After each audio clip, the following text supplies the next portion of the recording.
दो प्रमुख मांगे थी हमारी।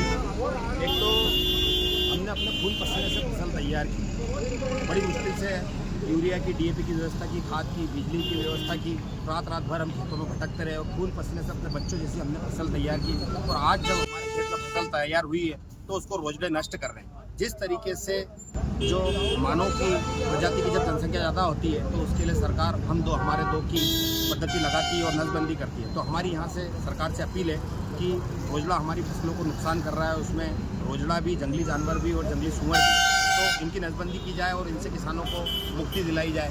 दूसरा, हमारी ये जो चौराया है, जेल चौराया, ये मौत का चौराया बन गया है। सैकड़ों की संख्या में यहाँ लोगों ने अपनी जान गंवा दी, हज़ारों की संख्या में लोग यहाँ पर अपाहिज हो रहे हैं।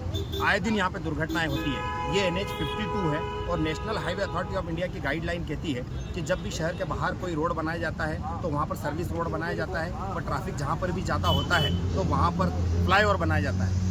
न तो यहाँ पे फ्लाईओवर है, न यहाँ पर सर्विस रोड है, न यहाँ पर स्ट्रीट लाइट है। सीधे सीधे NHI की गाइडलाइन का उल्लंघन है और आए दिन यहाँ लोगों को अपनी जान से हाथ धोना पड़ रहा है। तो इन दोनों मांगों को लेकर के हमने आज धरना किया था और हमने इस धरने के माध्यम से सरकार को चेताया है, अगले 1 महीने के अंदर अंदर अगर इसके ऊपर कोई ठोस निर्णय नहीं लिया गया तो हम सारे किसान यहीं पर दाल बाटी बनाएंगे और यहीं पर अनिश्चितकालीन धरने के लिए बैठेंगे। भैया, अभी कितने किसानों की कितने हेक्टेयर नीलगाय से प्रभावित हो रही है फसलें?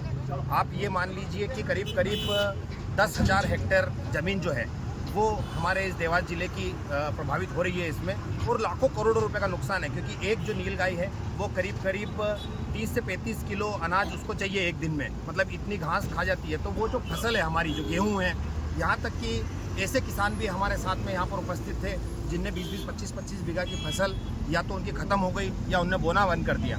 डॉलर चना, काबुली चना जिसको हम गोल्ड चना जो कहते थे, वो किसानों ने यहाँ पे बोना बंद कर दिया। आलू की खेती लगभग लोगों ने यहाँ बोना बंद कर दी। पहाड़ी के आसपास के एरिया में कम से कम 1000 बीघा जमीन ऐसी है जो लोगों ने बोना ही बंद कर दिया है। ये एक बहुत बड़ा प्रश्न चिन्ह खड़ा करता है। एक तरफ तो हम मालवा को और मध्य प्रदेश को कृषि प्रधान प्रदेश कहते हैं, वहीं पर हमारे प्रदेश से तीसरी बार प्रतिनिधित्व है सेंट्रल लेवल पे कृषि मंत्रालय को, लेकिन उसके बाद भी हमारे ऊपर इस तरीके से अनदेखी होना, ये शासन प्रशासन के ऊपर बहुत बड़ा प्रश्न चिन्ह खड़ा करता है। ठीक है, आपका नाम? मैं रविंद्र चौधरी, युवा किसान संगठन अध्यक्ष।